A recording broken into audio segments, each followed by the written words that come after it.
ترکی سے غازی منی ولاگ میں خوش آمدید۔ ترکش طلبہ کا لباس بہت عمدہ ہے۔ یہ لباس پہن کر درس دیا، بہت اچھا لگا۔ یہ ٹوٹی ہوئی کار کی عجیب ایمان افروز داستان ہے۔ آپ بھی اللہ کے لیے کام کرنا سیکھیں۔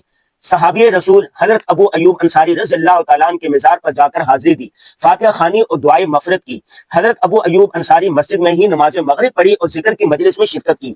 ایمانی حلاوت محسوس ہوئی، ایسا لگ رہا تھا جیسے مسجد نبوی میں بیٹھا ہوں۔ جنگل میں پہاڑی پر واقع اس پوائنٹ پر گئے جہاں سے سلطان محمد فاتح نے لکڑی کی کشتیاں بنا کر گولڈن ہارن میں ڈالی اور پھر قسطنطنیہ فتح کیا تھا۔ آج کل یہ تاریخی مقام ایک تفریحی پوائنٹ بھی بن چکا ہے۔ دنیا بھر سے آئے ہوئے سیاح یہاں پر موجود تھے۔ چیئر لفٹ کے ذریعے بیٹھ کر استنبول کا نظارہ کیا، یہ نظارہ کبھی نہیں بھولے گا۔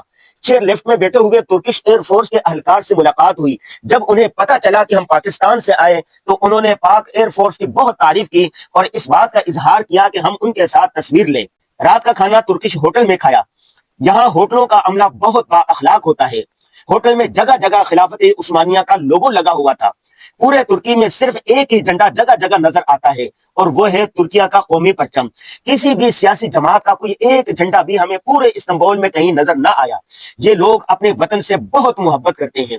عشاء کی نماز بھی جامع مسجد حضرت ابو ایوب انصاری میں پڑھی۔ اپنے مرحوم والدین کے لیے ایصال ثواب کیا۔